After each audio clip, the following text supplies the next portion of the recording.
Save on O'Reilly Brake Parts Cleaner. Get 2 cans of O'Reilly Brake Parts Cleaner for just $8. Valid in-store only at O'Reilly Auto Parts. O'Reilly Auto Parts. You're listening to the Archaeology Podcast Network. This is the CRM Archaeology Podcast. It's the show where we pull back the veil of cultural resources management, archaeology, and discuss the issues that everyone is concerned about. Welcome to the podcast.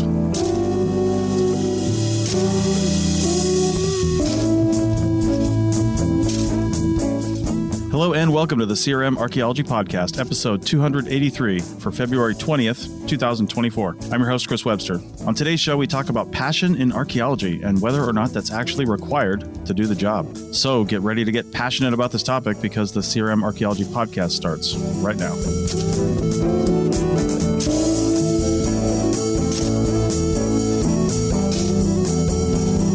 Welcome to the show, everyone. Joining me today is Andrew in Southern California. Hey guys, how's it going? And Doug in Scotland.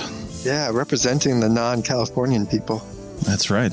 So, all right. Well, the topic was Doug's today, and we've got a little bit different way to approach that. So, Doug, why don't you go ahead and tell us what we're doing?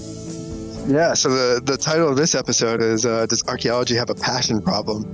There is a little bit of a study I've read.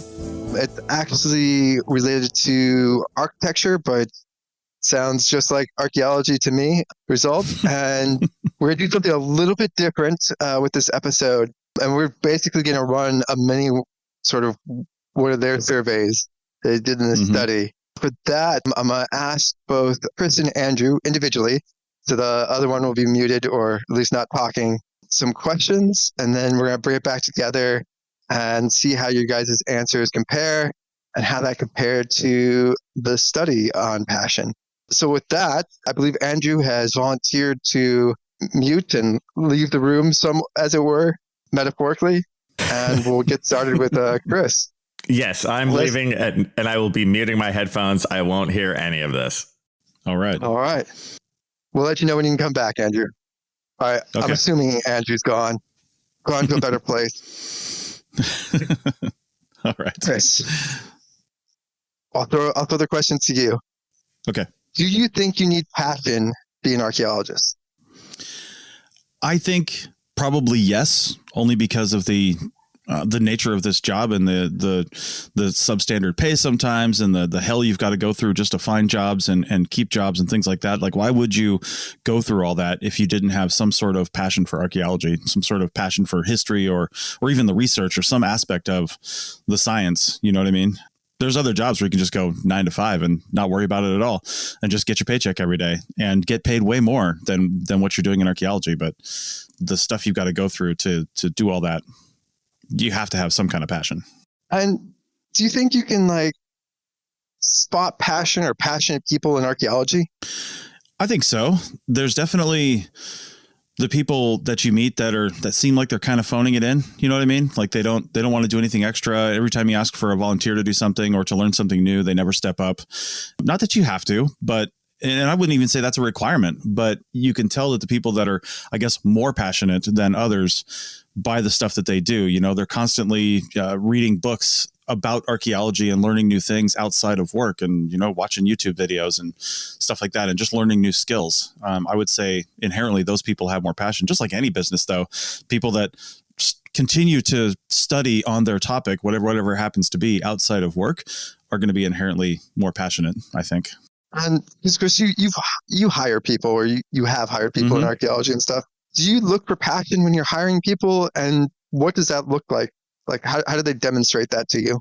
Yeah, that's really hard to demonstrate. I've been fortunate enough to not necessarily hire too many people just like off the street that I didn't know, because this is a small industry and I'm a small company. So the people I've hired, I hired them probably because I knew they had passion for the industry, right? And I knew that they were going to strive to do a good job despite any sort of adversity that might happen. Because the minute you have somebody that's not really into the work and they're just out there for a paycheck, you can see their eyes start to glaze over when they're doing survey, and they start looking around. They're talking a lot more. Talking's not bad as long as you're still looking at the ground, but they're just not paying attention.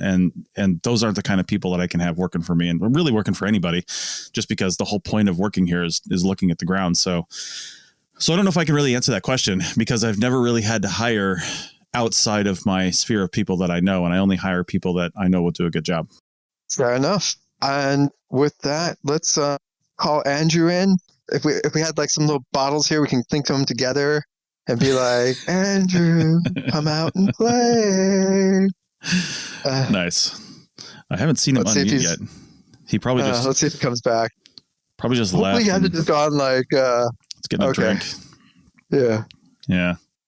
Let us know when you're back, Andrew. It's 9:00 in the morning in California. That's day drinking time on Sunday. I am back. Yeah, we were just doing, mimosas. Andrew, if we had some like empty bottles, we could clink them together and be like, Andrew, come out and play. Exactly. Oh my God. Right. All right. Yeah. For anyone who's not getting that reference, 80s cult classic Warriors. Yeah. Watch it. But been done by The Simpsons and everyone else as like parody. So cool. All right. Well, Okay. this is not going to say anything. Well, I asked probably pretty close to the similar questions to Andrew. Okay. All right. Here we go. Bye. Later. Oh, you don't need to leave, Chris. You can just sit. You just don't have to say anything.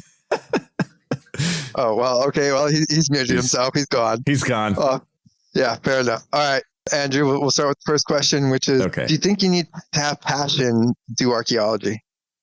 Yes. Next question. No, absolutely. It's one of those just disciplines that you can tell when people don't, and it's awful. Like if you don't have passion for being like a high power businessman, but you're making millions of dollars, it's like, oh, okay, I get, I get this. There's the trade-off. But in archaeology, it's like, what are you doing here? So I think passion is huge and obvious in the moment if you don't have it. So you've mentioned like you sort of can tell, but how could you talk about that a little bit more to expand? Like, how can you tell if someone has passion in archaeology, and how do they demonstrate that? It's funny to tell if somebody has passion or not. It's just obvious. It's in everything from their body language to the way they talk to what they talk about. Like, are they smiling? Are they upbeat? And I know that sounds cliche, but it's true, because I can think directly right now to people who I've seen or met who don't have passion, right? Grumpy. They don't really care. They start doing shoddy work because they're just sort of working to the hour or to the money, So there's like a laziness aspect to it for people who are not passionate. So again, when you see it, people are talking about it. They're talking about archaeology when they're off the job, but not in an annoying way. Just they're like interested about things. They'll do other aspects of archaeology in their free time. They'll learn about like, man, I've always wanted to go to Egypt or whatever it is. So you'll see that. You'll see them incorporated in their daily lives in a prideful way. And it's cool. It's great to be around somebody who has passion about something like archaeology or anything. Cool. And so this last question, I might modify it, because the question I asked Chris was like, do you look for passion when you're hiring people, and how do you see that? Uh-huh. I know, Andrew, you did a lot of CRM, but I don't know if you did. You said you hadn't quite got that project manager level, PI level. Yeah. But maybe if you haven't had that, maybe you can turn around. And I know you do a lot more teaching, but I'm assuming you bring on people for projects or work, field schools, or like your crew chiefs for field schools and stuff like that. Yeah. Sure. I've actually done a lot of hiring for fellow professors and stuff too. Like I've done that, a bunch. And I did get far enough in the CRM world where I saw this as well. So it's like, do you look for passion in hiring? Absolutely. It's funny. It's kind of like the thing that you're trying to suss out. Are they into it?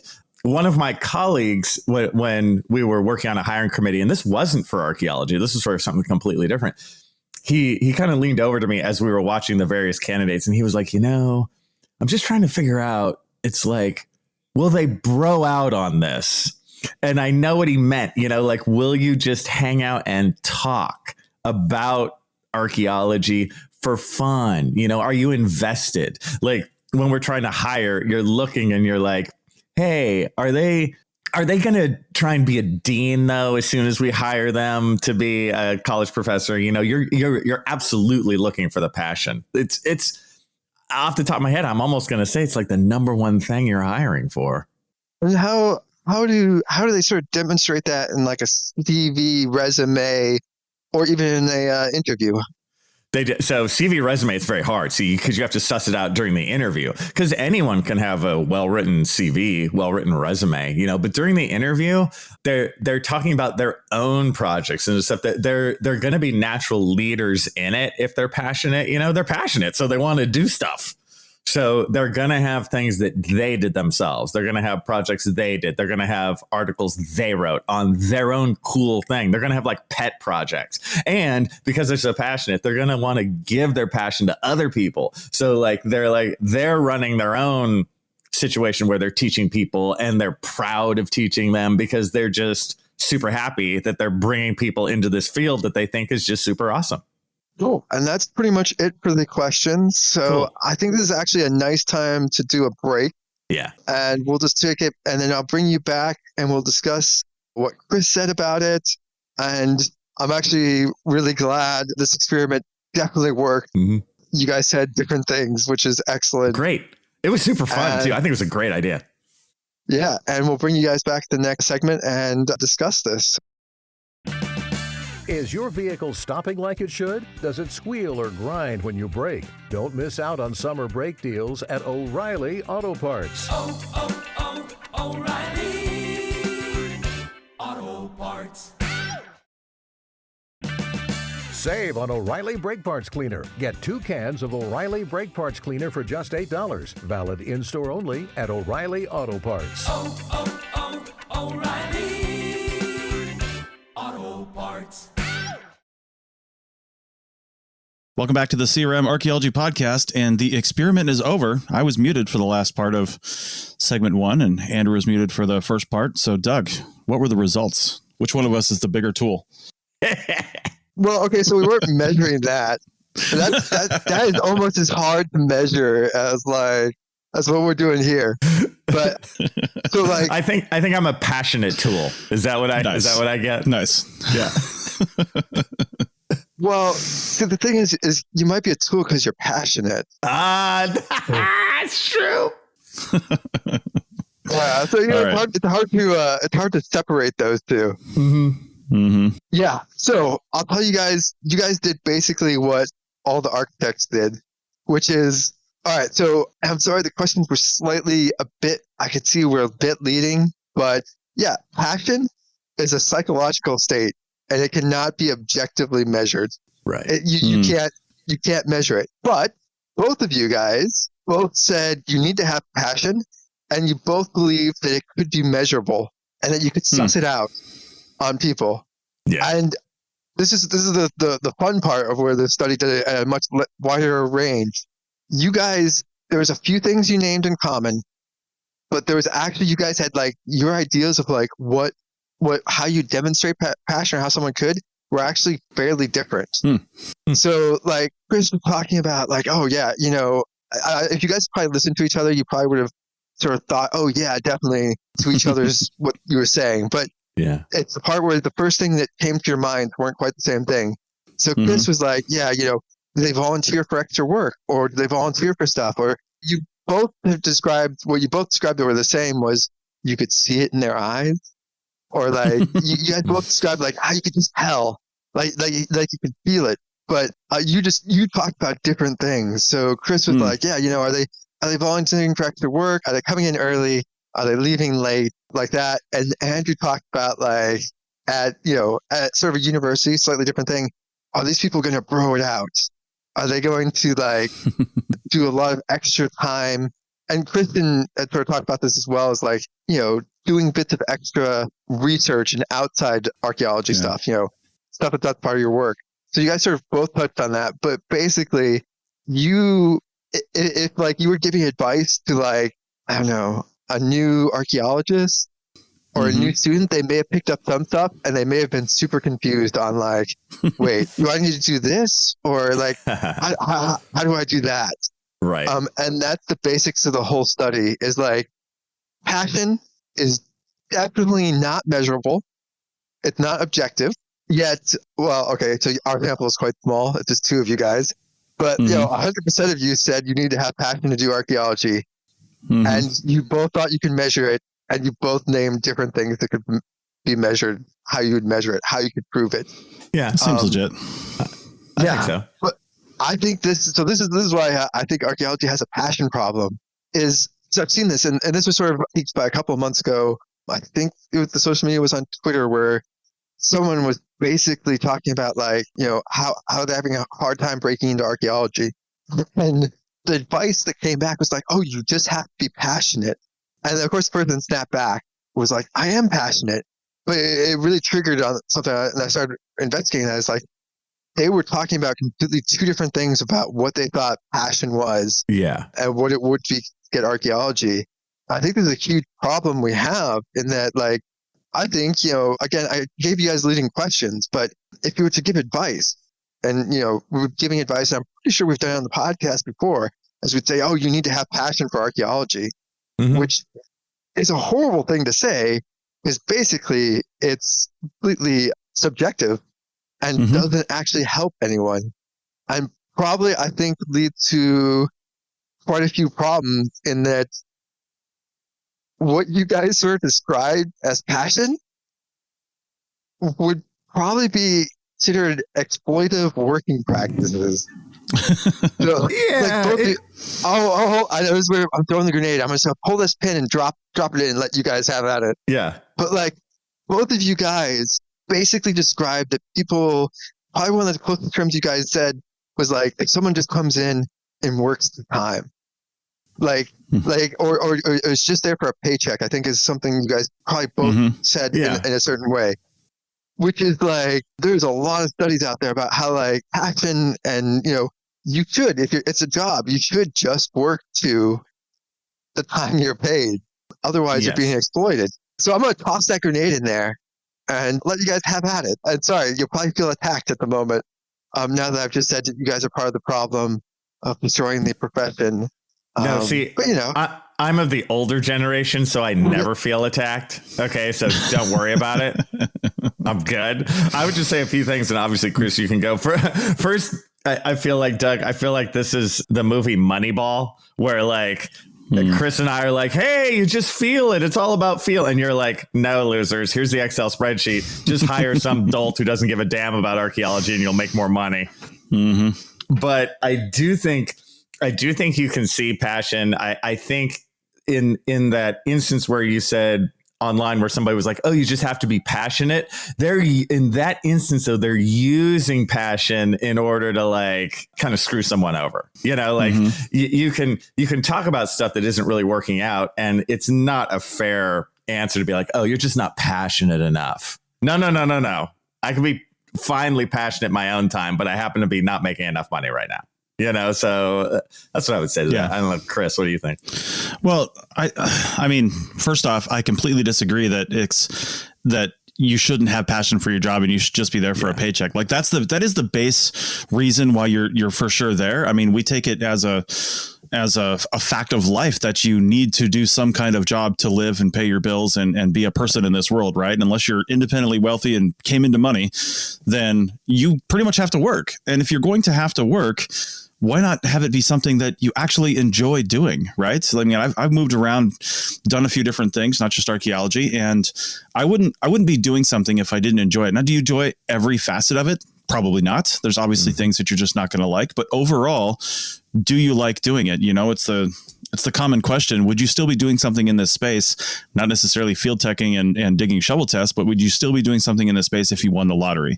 And I think a lot of archaeologists would probably say yes. They wouldn't be probably taking shovel tests, but might take that opportunity to go fund their own research or do something along those lines. And that is where it comes in. That's where if you don't say yes to that question, then it's sure, you can still do this job, but it's why don't you find something where the answer to that question is yes? You know what I mean?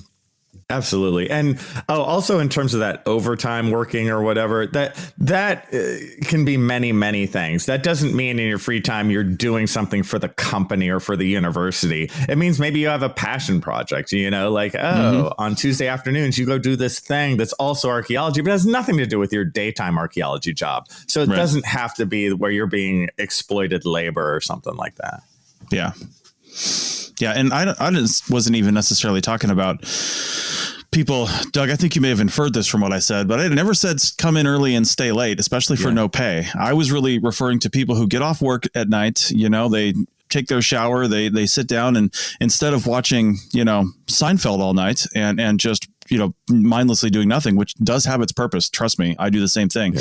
But also occasionally you're, watching the Discovery Channel or, something on YouTube that's educational, or reading a book about archaeology. And I'm not saying that's a requirement, but those kinds of people do have just a little bit more of a stake in the field emotionally, I think, than they do just work wise. You know what I mean? Because they're probably going to do that stuff even if they can't find work in CRM and there's just nothing for them and they end up working at Starbucks. They're probably still reading and doing this. It's people who listen to this podcast, right? Not necessarily this podcast. This is more of a niche topic, but like the archaeology show is more of a broad audience. Those people aren't archaeologists, but they all say they want to be archaeologists. Every single person I talk to that's listening to the show, they're like, oh, I always want to be an archaeologist when I grow up, but I just never did that.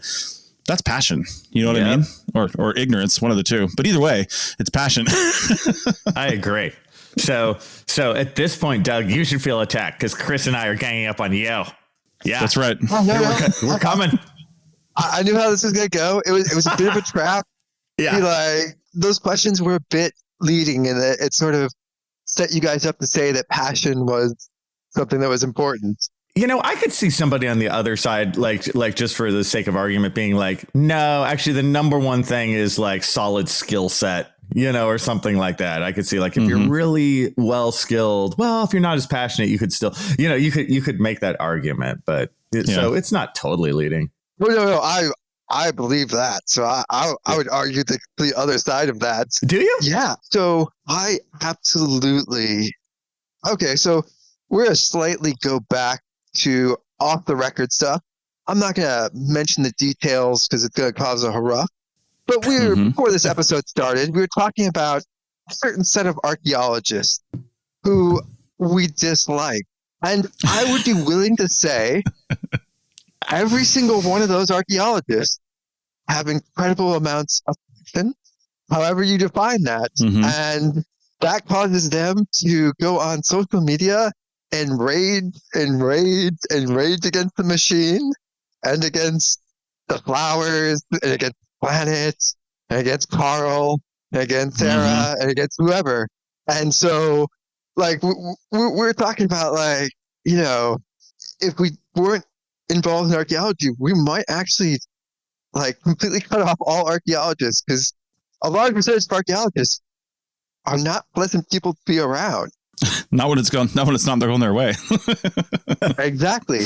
And that's like, those people are so insane because of passion. Like, so you could tell none of the people on Facebook or Twitter or anything like that, if they just sign up for the job, they're there from 9 to 5. They look at it as a job that gets them money. Maybe they slightly enjoy it. Maybe they don't. But the purpose is not to, like, as we've somewhat defined, doing a bunch of extra work. And that means that those people are like, man, it is 5:01. I am not going to be on Twitter. I mean, you guys did some very positive examples of, like, reading a book in their spare time and enjoying it.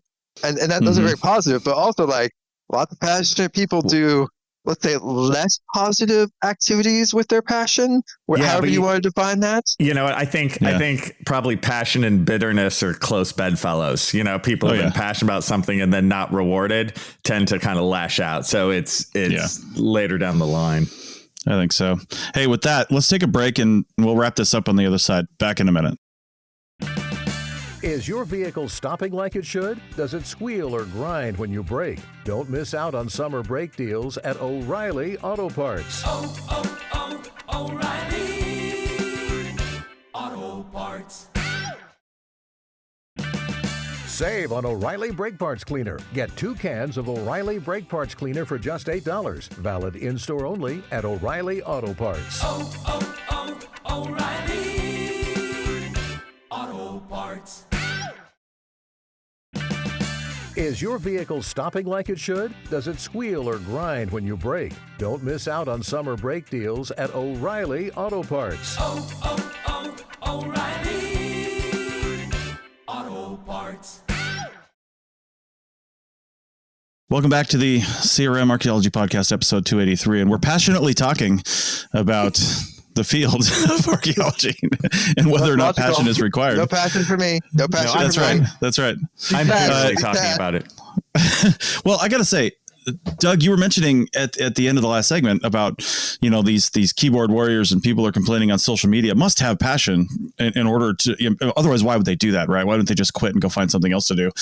And I got to say, I think people really just get angry when the job they have, regardless of what it is, isn't going the way they expected it to, or, something they don't feel like they're being fairly treated. They are going to rail on social media about that. And my just glaring example of that is, was it a documentary or something I saw not too long ago about Dollar General employees? Oh, you know what? It was John Oliver. He had a whole segment on Dollar General on Last Week Tonight. And it's worth a watch. It's definitely worth a watch because there are people shooting videos on social media and YouTube and commenting and doing all these things about the horrible, horrible working conditions at Dollar General. And I guarantee you, they do not have a passion for working at Dollar General for minimum wage, right? They just don't have a passion for that. It's just like wherever they happen to be in their hometown or their personal circumstances, they can't work anywhere else, right? For whatever reason, they have to work there. So because they have to work there, they're going to complain about the horrific conditions at most of those stores and the way that they're treated and just all that stuff. But I guarantee you they do not have passion for that job. I mean, I guarantee it. I mean, maybe managers, they just want to manage and do something. That's a little bit different role than, say, a clerk or something like that. But even there, I mean, it's just, I can't see it. I can't see somebody having, maybe that's just me, but I can't see that. So I think there's a little bit of this, I'm just a human and I don't want to be treated unfairly. And I have a place to complain about that, AKA social media.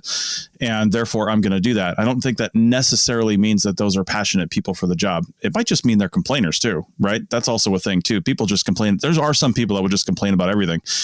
But then there's other people that will, I feel like the ones that you can see that might have passion are the ones that are trying to find solutions rather than trying to point out more of the problems, right? Like there's a few people trying to get this whole archaeology union thing going again. And there's other people saying, oh, maybe we should do this. Maybe we should do that. Instead of saying, I hate this and I hate that, right? I mean, that does nothing. And the ones that are trying to solve the problems, I think are the ones with the passion, but I don't know. Just one example I was thinking of. Well, so that sort of segues nicely into what we had sort of discussed for what we're going to do for this third segment. And that's just something to sort of think about is that, so Chris, right there, you said, you think passion would be people who are trying to do something different instead of the complainers. You'd actually see people as complainers as not having passion. Sorry, I don't mean to put words into your mouth. That pretty much sums up what you just said, right? Not as much anyway, not as much visible passion, maybe they do, they're just not articulating it very well. Yeah. I think this is one of the problems though, is like, so both of you guys both said you need to have passion for the job. I asked you, and Chris, you had sort of said, well, you'd mainly hired people that you knew, so you haven't actually had much of a chance to like sort of hire people based on passion. Whereas Andrew basically said, man, you're hiring people but on nothing but passion. Sorry, Andrew, am I putting words into your mouth? No, exaggeration. I would say it's a little bit of an exaggeration, but it is based on what I said off the cuff. Now, no matter what, passion is a major, major element. But of course, if you're like have no skills whatsoever, but you're passionate, like you're not gonna make it. But in this field, I think so many of the jobs are so highly prized throughout archaeology, right? So basically, so many people have this skill set. What's going to push you over the top is your passion and the way that you kind of relate that passion to other people. Mm-hmm. I think that's a key problem of how we look at that is how you relate it. Because I could think of a lot of, so you guys have both named different ways of how to like sort of demonstrate passion, how to relate it. And I think the problem with that is also sort of filters out a lot of people who probably are very passionate. Again, it is a completely subjective. It's a self feeling. So I could say I'm 100% passionate, and there's no way of actually using a yardstick to measure that. But by trying to do a yardstick, which we do all the time, I think we're filtering out a lot of people. I'm thinking, there's a lot of people who are maybe like neurodiverse, who maybe like if they're giving a talk at trying to do an interview, maybe they're just not very animated. I mean, you guys sort of talked about seeing in their eyes, and I've seen it, guys. Like I have video recorded and edited 8,000 presentations at conferences. It's crazy. And like I could tell you that like there are some people who are super engaging, not for the topic, but like how excited they are about the topic. But that's a certain type of person. That's someone who can get animated, someone who like changes their voice and goes, "Yes, pottery!" Whoa! And you're like, I could care less about pottery, but man, you are getting me excited about pottery. And that's the thing, though, is like then we hire those people, but that's not necessarily like the skills, and that doesn't necessarily mean that they're more passionate than anyone else. And I'm just thinking, like, again, like people who maybe like spend a little extra time after work or volunteer for stuff, but man, if you have kids, like you have to be out at 5. You have to pick them up from the school run, like they are like, the school is not going to look after them. They're at the curb, and you're picking them up or someone else is picking them up at that time. And so like if you're trying to demonstrate like passion by being able to be there, spend half an hour after work doing whatever needs to be done, that's also always doable. And I think that's a big problem that archaeology has is, one, it's incredibly subjective what we think passion is, and we're hiring off of it. I think we're actually probably not, I don't know if there's any way you could ever be able to measure passion. So we're probably actually turning down a lot of passionate people, and maybe we're hiring people who, Chris, you said are not passionate, but maybe they give off the impression because they're keyboard warriors, and you're like, yeah, that person's definitely passionate. I see them on Twitter all the time talking about archaeology. But I would say there's two ways here. There's passion in your own head for your own discipline or whatever, and then there's passion in terms of socially, like interacting. And no matter what, archaeology is an extremely like interactive, teamwork driven situation. Like, man, I can't even barely think of a discipline that is more kind of team, associated. The archaeology crew, it's a crew. You're never working in a vacuum. So yes, you could have passion in your head that you show to no one. That's fine. But also there does have to be a social aspect of it too. And I'm not saying you have to be some awesome, like life of the party who tells jokes all the time, but you just have to be in the mix.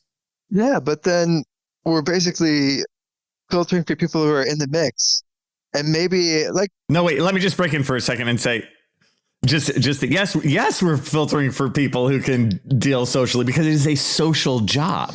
Like if there are aspects of it that are not, like if you're working alone in a lab, okay, that is not social, but almost every other aspect is interacting with people in the field, in bureaucracy and government and, landowners. Like, dude, you have to have people skills. Yeah, I think so. Yeah, but those same people skills, the double-edged sword, are those people skills the same ones that are showing up as keyboard warriors?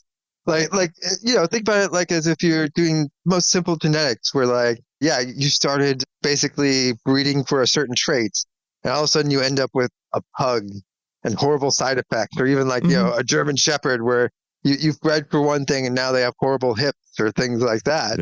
If we are filtering for people that we think are passionate, and that passionate means certain aspects, we might also be filtering for, let's say, less than desirable characteristics that we find in certain archaeologists. I don't know, man. I think that's a stretch. I think that, and also saying that people who are passionate, online or whatever, you're conflating like the fact that online, you're not personable at all if you're online. That's like the opposite of being personable.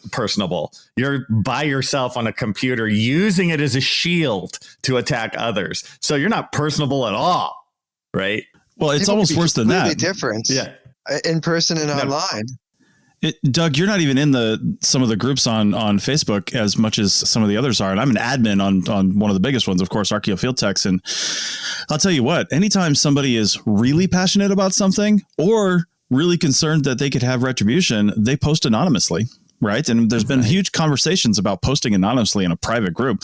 And it's just like, the fact that this field requires somebody to post anonymously, otherwise they will get retribution on something, is a little messed up to begin with, right? Yeah. We don't have some sort of a safety net for people to really, tell somebody and have action done on whatever their situation is.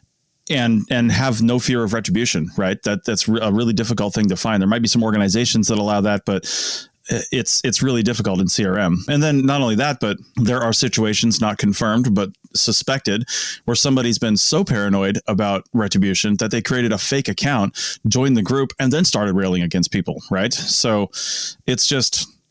that's passion. It's also passion for not wanting to be messed with and having a decent job and not having to worry about all this crap.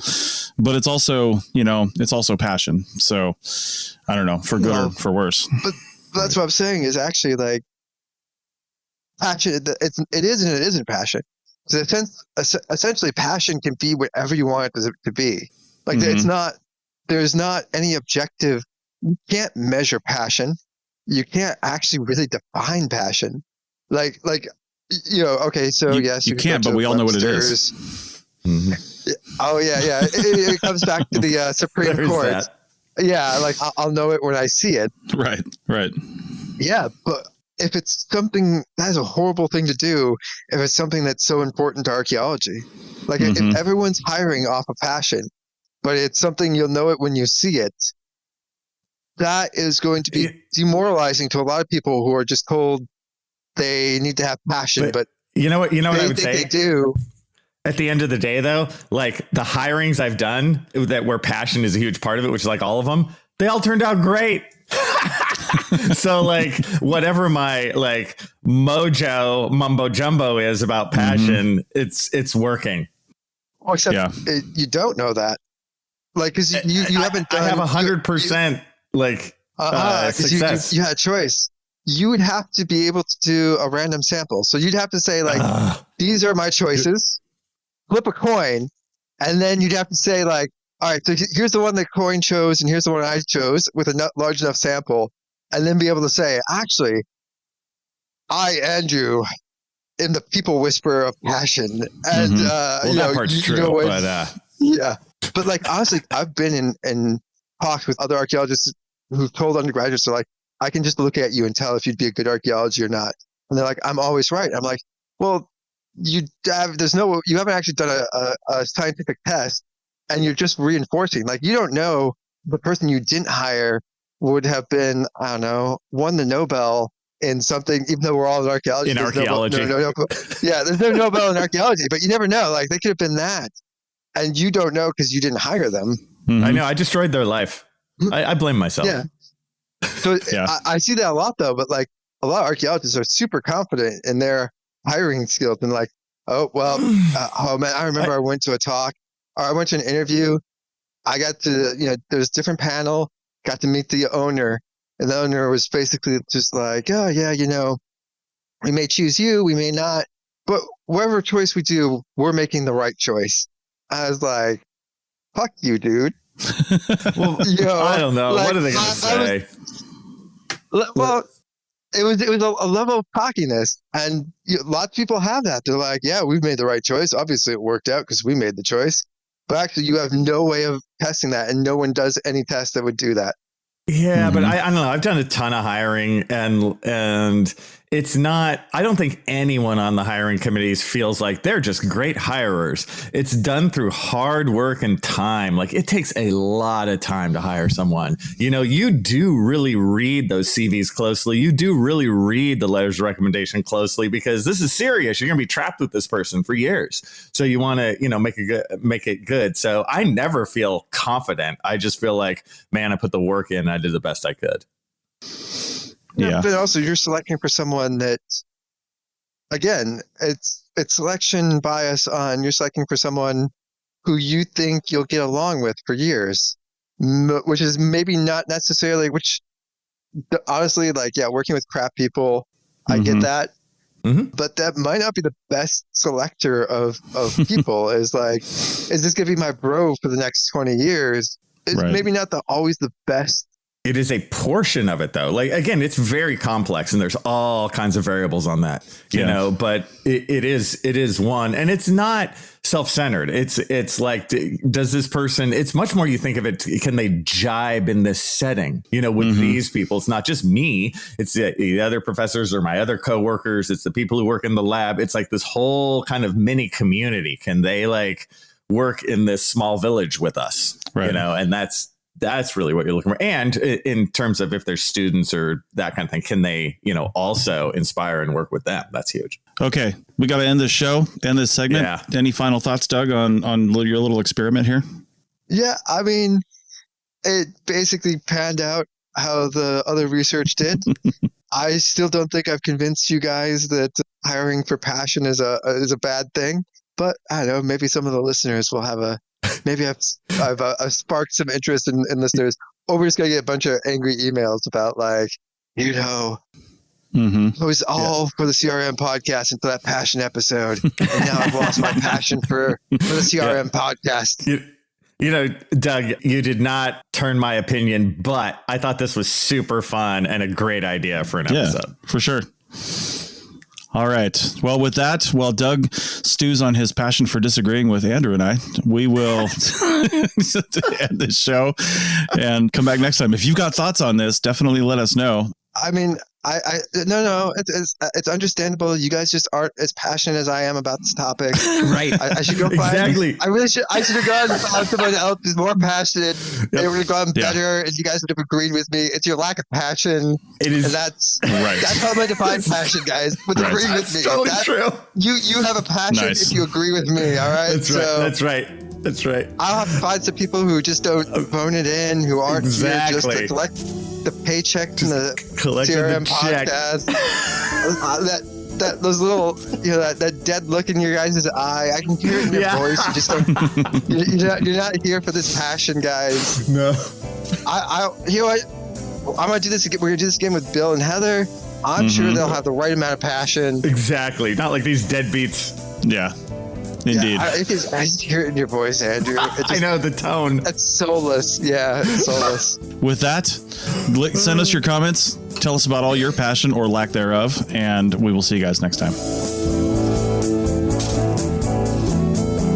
That's it for another episode of the CRM Archaeology Podcast. Links to some of the items mentioned on the show are in the show notes for this podcast, which can be found at www.archpodnet.com/CRMArchPodcast. Please comment and share anywhere you see the show. If you'd like us to answer a question on a future episode, email us. Use the contact form on the website, or just email chris@archaeologypodcastnetwork.com. Support the show and the network at archpodnet.com/members. Get some swag and extra content while you're there. Send us show suggestions and interview suggestions.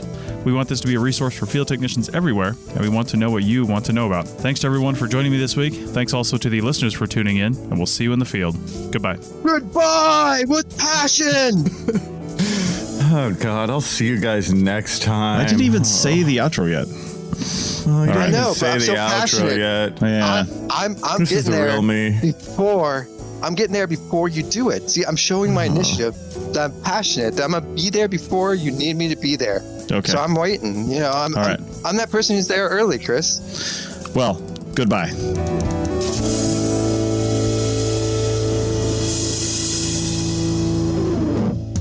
This episode was produced by Chris Webster from his RV traveling the United States, Tristan Boyle in Scotland, DigTech LLC, Cultural Media, and the Archaeology Podcast Network. And was edited by Rachel Roden. This has been a presentation of the Archaeology Podcast Network. Visit us on the web for show notes and other podcasts at www.archpodnet.com. Contact us at chris@archaeologypodcastnetwork.com.